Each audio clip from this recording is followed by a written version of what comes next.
Molly, you in danger, girl. What are you talking? Good morning and welcome to the National Newspaper Publishers Association's Let It Be Known. Yeah, you in danger. We all in danger. Y'all heard Joy and Reed yesterday. And we got more on this because bombshell new book. And we keep finding out that these things are true in these books about Donald Trump. But a brand new book just released said Donald Trump was offered or asked for $5 billion in exchange for not running for president again in 2020. We'll tell you about that. Stunning development. And Matt Gaetz, he has made a move now to remove the speaker, Kevin McCarthy, with an interesting twist for him. We'll talk about that as well. And of course, another day, another police brutality case. Many of you have probably seen the images, even the video. Police officers bloodied a black man during a traffic stop. We're going to tell you about that incident as well.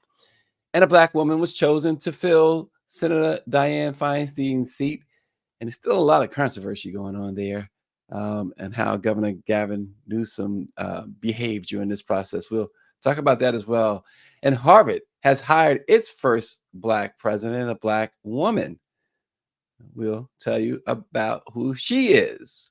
But first, Suge Knight, in a surprise interview with TMZ from prison in California, said he is surprised there's finally an arrest in the murder of Tupac Shakur. And even though he was an eyewitness in the case, he says he'll refuse if called to testify against Dwayne Keefe D. Davis.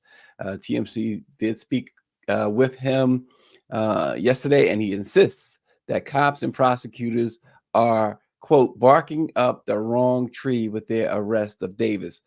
Even further, he refutes the long-held belief that Keefe D's late nephew... Keefe D would never get arrested. Nor do I want to see him get arrested. You know, let's get one thing straight, first and foremost. You know, me and Keefe D playing on the same Pop Warner football team. And whatever the circumstances, if he had an involvement with anything, if he didn't have any involvement with anything, who want to see? I wouldn't wish somebody going to prison on my worst enemy. The DA said to tell the story. I ain't going to tell the story, but I tell you this. And I never had nothing bad to say about Orlando because, number one, he wasn't a shooter. Number two, he came to my hearing and told to let me go and tell the truth. Talking about Orlando Anderson, the nephew of Keefe D, who died in 1998, who was identified as one of the individuals in the car. 6 in the car, six altogether, 4 in the shooter's car, and 2, of course, Tupac and Suge Knight in the other car on Las Vegas Boulevard after that Mike Tyson fight. It makes you wonder. He says he wouldn't testify. He's sort of saying that Keefe D is not the shooter. But then he said he wouldn't testify. He doesn't wish jail on him. He shouldn't go to jail. Even if there's a confession that they get out of him, he shouldn't go to prison. It's mixed messages here. We're not sure why. It seems like he would want the perpetrator to be caught, but then again, he's the only, other than Keefe D, he's the only living eyewitness to the shoot, a direct eyewitness to the shooting of Tupac. Really interesting interview. Obviously, he didn't have a whole lot of time with TMZ, and they did hear from the only survivor in that shooting incident with Tupac. Power 96 says Mr. Knight can have several seats. But in a nutshell, he says he's not ratting anyone out. He's doing 28 years in prison right now. Another long stretch that this one-time Death Row Records mogul, and Suge was a former football player as well. Big dude. It's an incredible turn, but he will not. He says he will not testify against Keefe D, and he's hoping that there's no confession and there's no conviction, really. The images, are disturbing, so please, you can turn away or just know that the images are quite disturbing that we have of this incident and the incidents that coming up with the police shooting, police activity, I should say, not shooting. But Suge Knight, again, on record, saying that Keefe D should not go to prison, and he says that he's not ratting anyone out. He would not testify against Keefe D if called by prosecutors. He talked about how, as you heard him, they were on the same Pop Warner football team when they were younger. I guess what he's saying there is that, they have ties that he's just not going to break.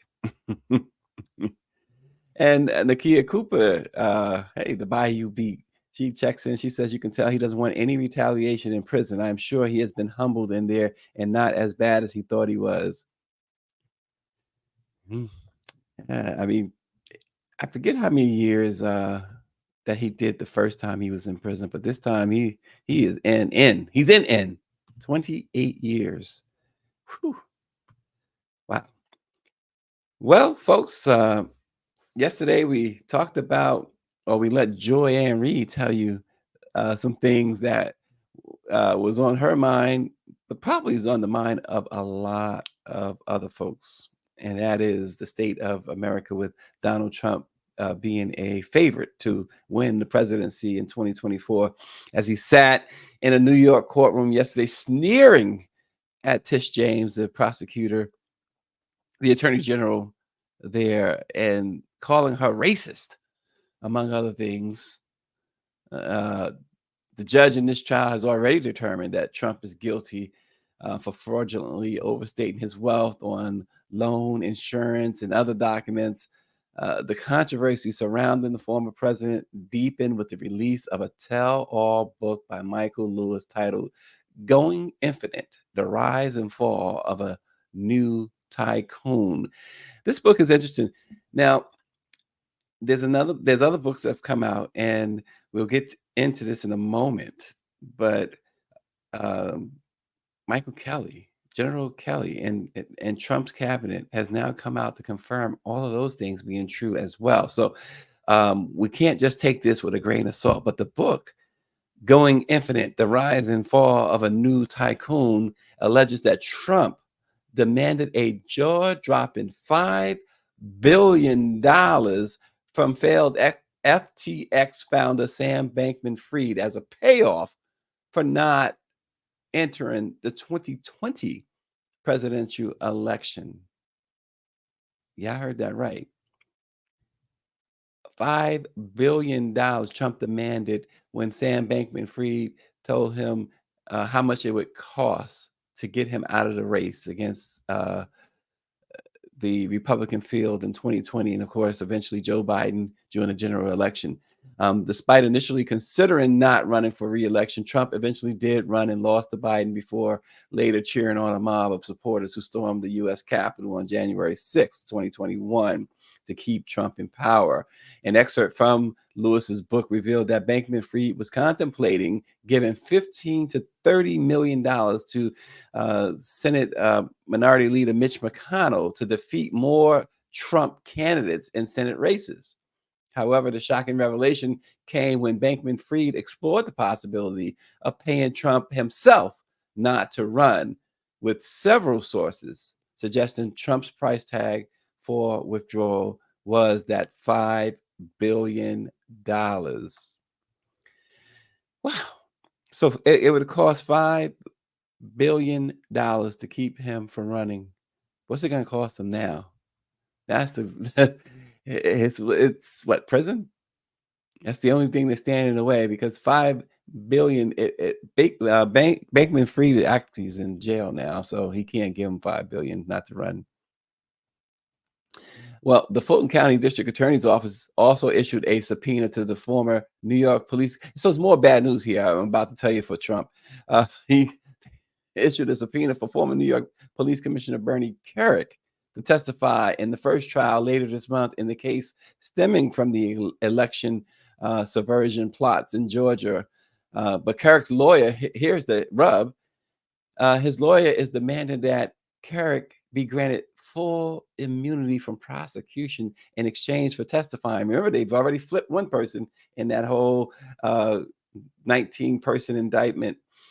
And now Kerik saying, give me full immunity and I'll tell you everything you want to know. So who said it? It seems like the chickens are coming home to roost.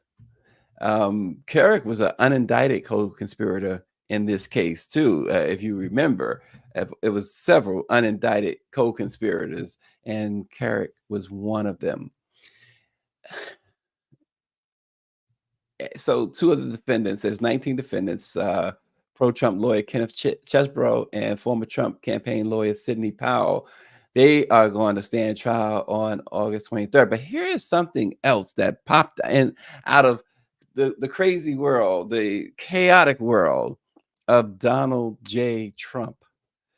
John Kelly, the longest serving White House chief of staff for Trump, offered his harshest criticism yet in a statement to CNN.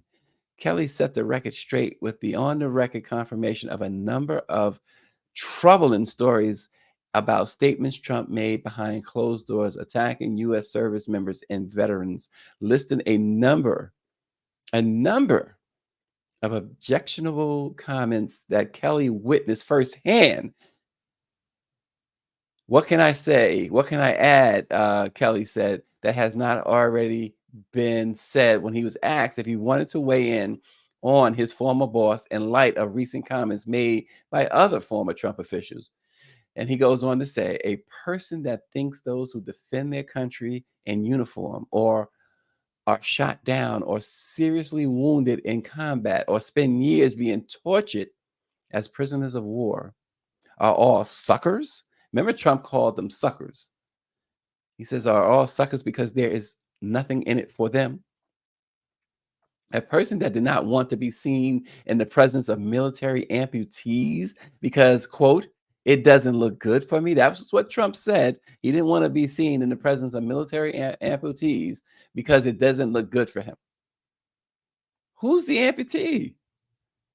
This is what Kelly is saying. He says a person who demonstrated open contempt for a Gold Star family, for all Gold Star families on television during the 2016 campaign, and rants that our most precious heroes who gave their lives in America's defense are losers and wouldn't visit their graves in France?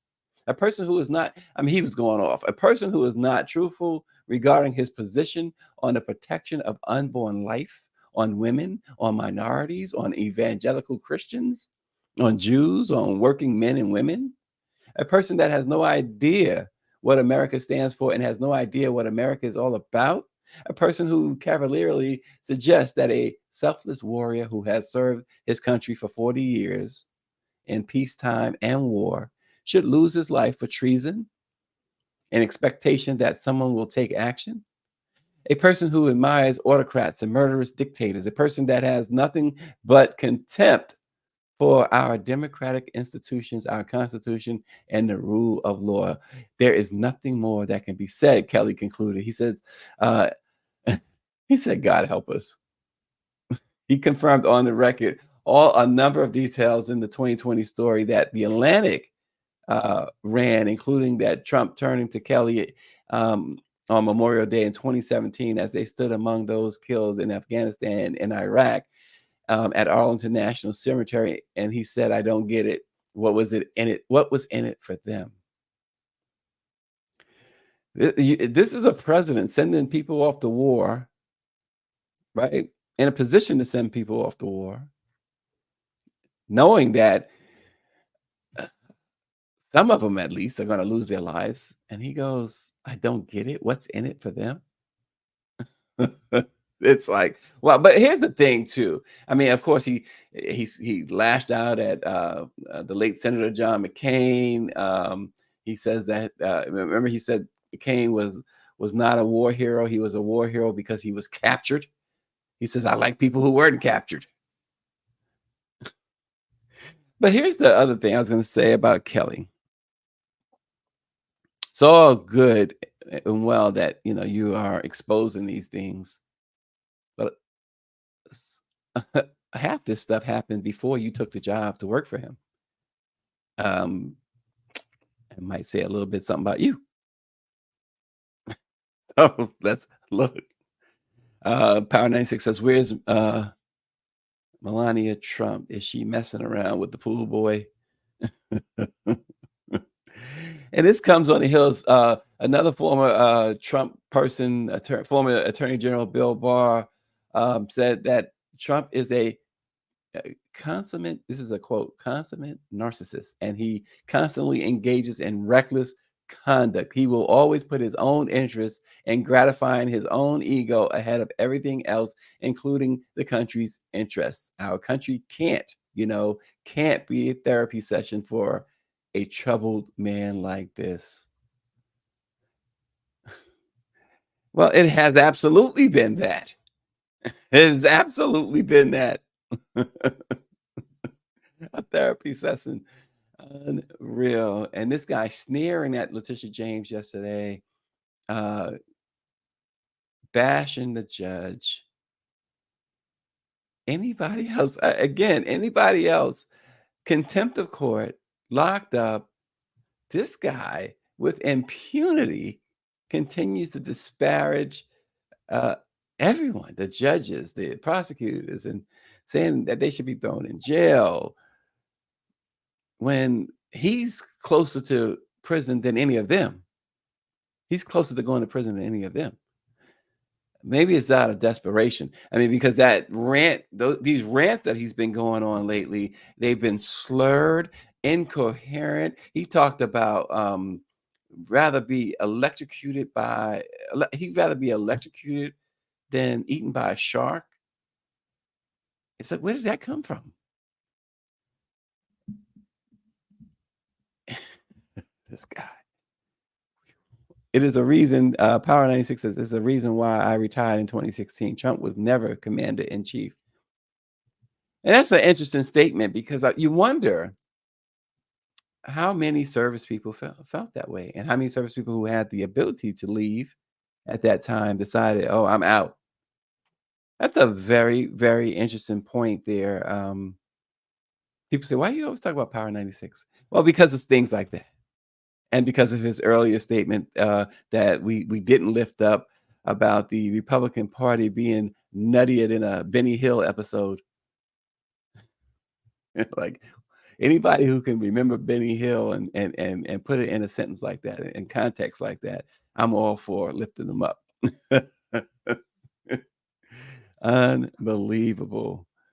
Well, speaking of the Republican Party being nuttier than a Benny Hill episode, Representative Matt Gaetz of Florida moved to remove Speaker Kevin McCarthy, formally moved to oust him from his post as retribution for cooperating with Democrats. Only 2 other House speakers have ever faced such a challenge.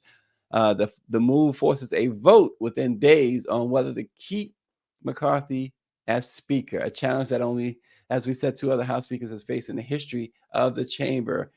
Under House rules that was negotiated after McCarthy, it took him 15 rounds to win the speakership back in January.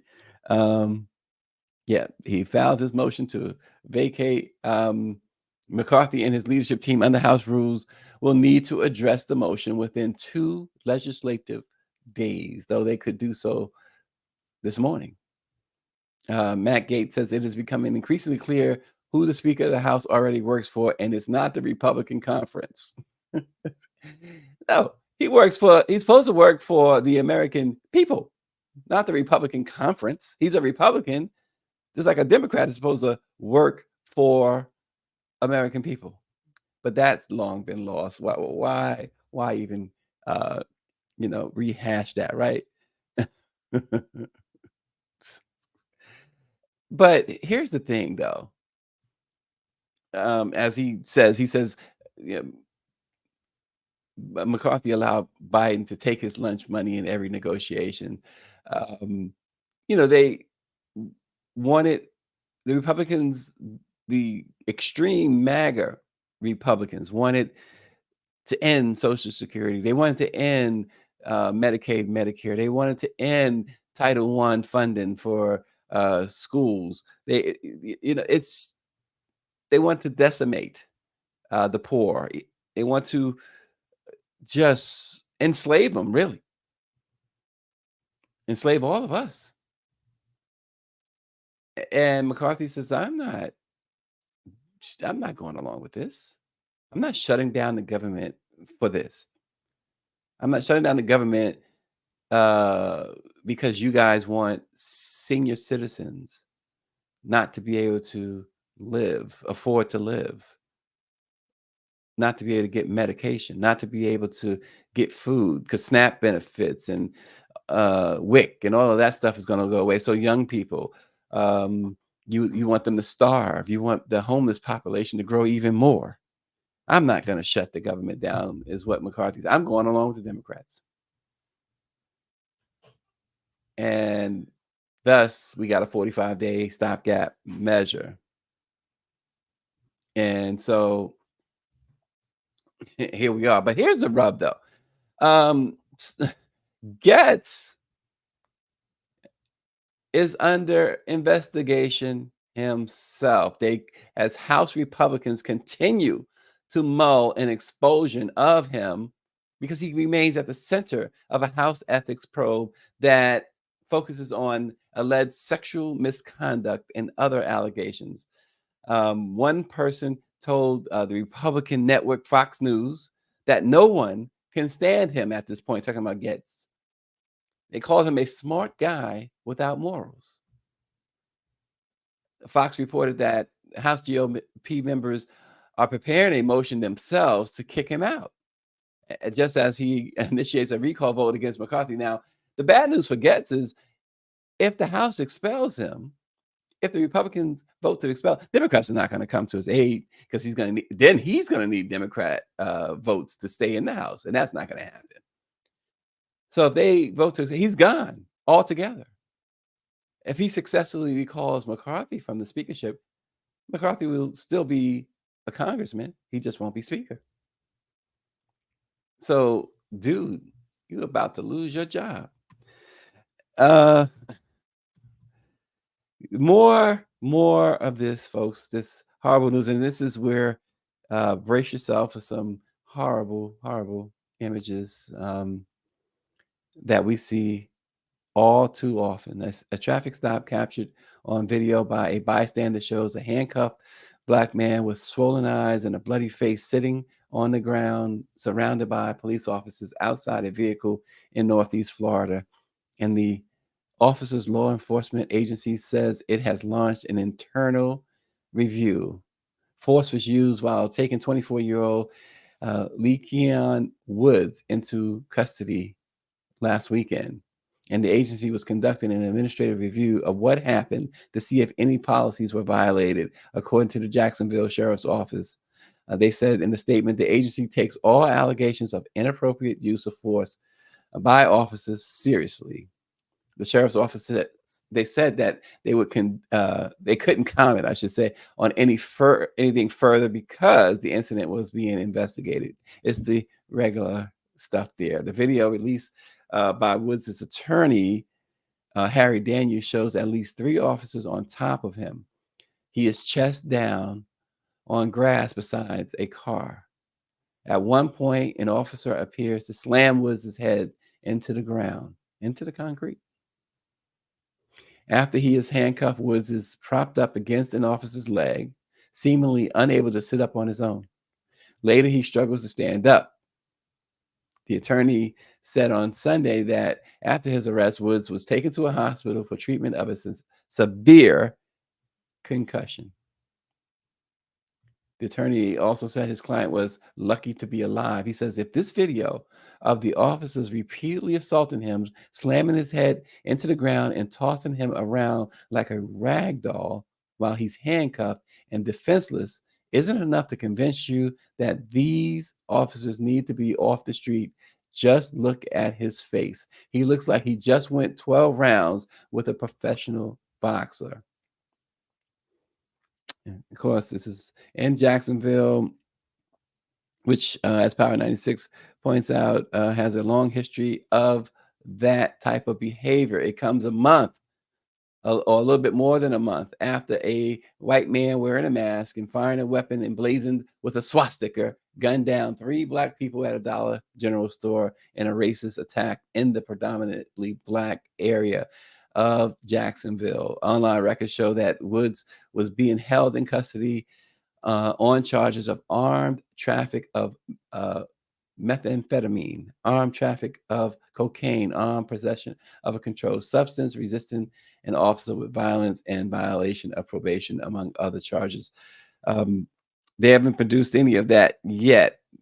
They're alleging that now this was a drug bust, but even if it was a drug bust, the video supports what his attorneys are saying. The other part about this, we always talk about this too, is so, and look at this young man's face. And all these officers, this mob, this gang, this is what they did to this guy. And here's the thing about it too. We talk about this all the time about when folks sue the police, they're suing us, right? They're suing taxpayers. And that's what's going to happen here. But also, cases like this, suppose this guy is a major drug trafficker. Those charges are going away eventually because of this. So you're going to have taxpayers paying a couple of $1 million probably, and he's not going to prison. When you do something like that, there was no need for that whatsoever. Take him down. That's it. Take him in, put him in the car, and take him to jail. And yep, as everyone keeps saying, and Power 96 says it again, end qualified immunity. It'll stop. It'll stop instantly, because none of them they don't want to lose their own. The city can pay, meaning the taxpayers can pay. They don't want to pay. They don't want to do anything to mess up the cushy pensions that they have built up because they're union members. But this is another travesty, another act of, and this is what we talked about with Joy and Reed was saying about Donald Trump. This is what he wants. This here is what gives him this is Trump's like orange juice in the morning. And that's because that's what he says. He wants all this stuff. So it's not conjecture. It's not saying putting words in his mouth. It's not attacking him. It's just this is what he wants. Wow. We will see what happens in this case here as it moves along. But mark my words, this is have all the earmarks of a $1 million settlement, and this if in fact he was trafficking drugs, those charges are going to go away because of the actions of this gang, this police gang. Well, Senator Dianne Feinstein's seat has been filled. California Governor Gavin Newsom has announced that his choice is LaFonza Butler, the president of Emily's List. She's going to assume the seat. The governor's office did confirm Butler's appointment marks a historic moment, as she will be the third Black woman ever to serve in the U.S. Senate and the first openly LGBTQ individual to represent California in the chamber. Newsom has really dug himself into a hole. I mean, it's not overall. People say it's not a bad choice, but he really put himself in a hole with that. He said he would pick a Black woman for the seat. Then it was any Black woman running for the seat, namely Barbara Lee, right? If he appointed them, the stipulation was they couldn't run again. Why would you put limitations on? He was really getting banged for this, and so he went outside of those who were running.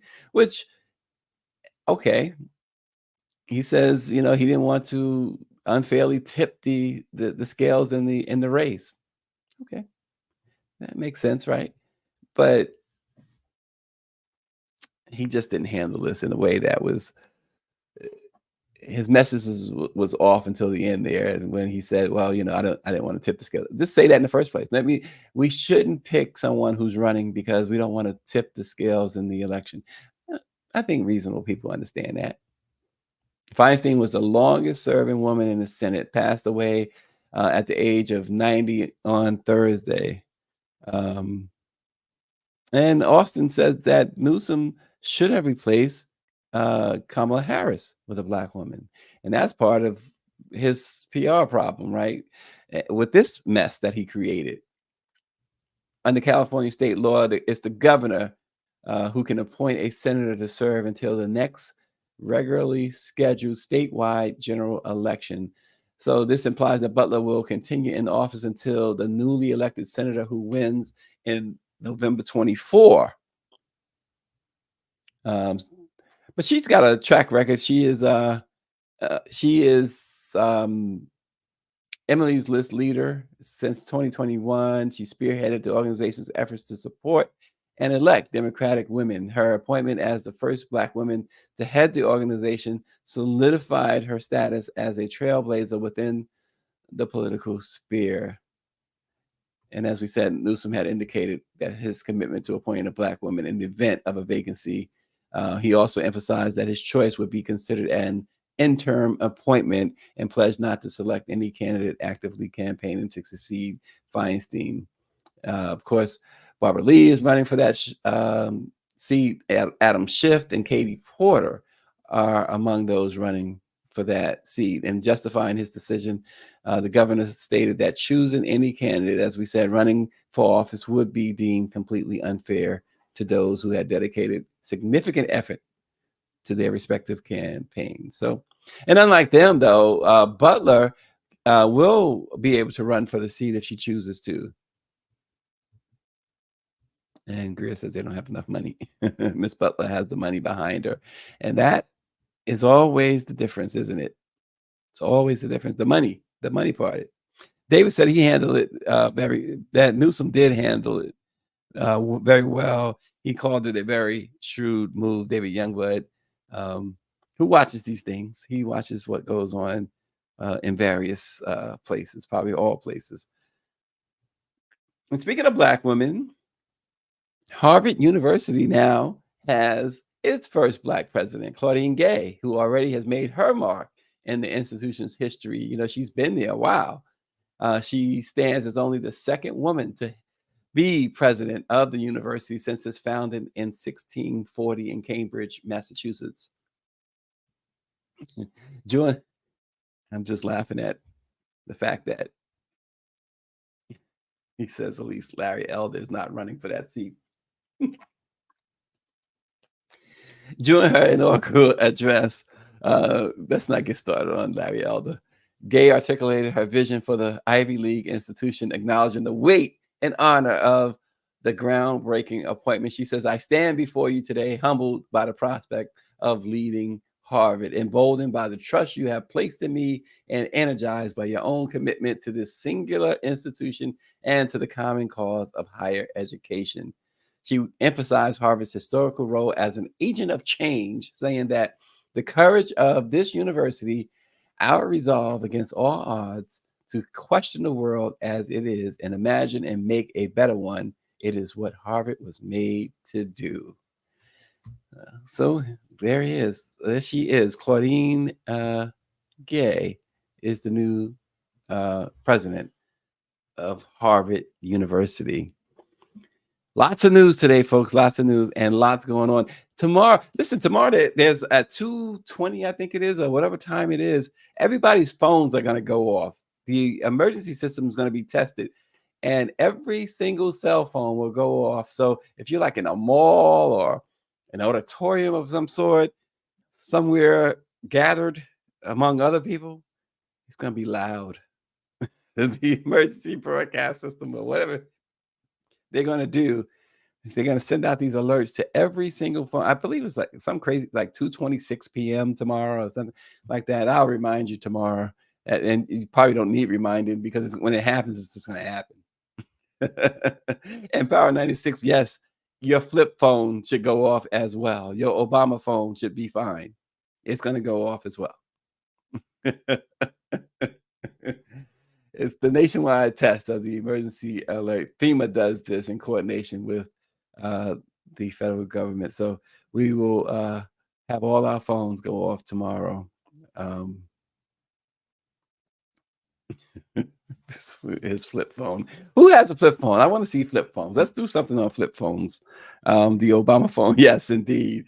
But anyway, folks, that's the summary of today. That's the news for this morning. You can rest assured it's going to be a whole lot more tomorrow. Thanks for joining us. We'll see you then.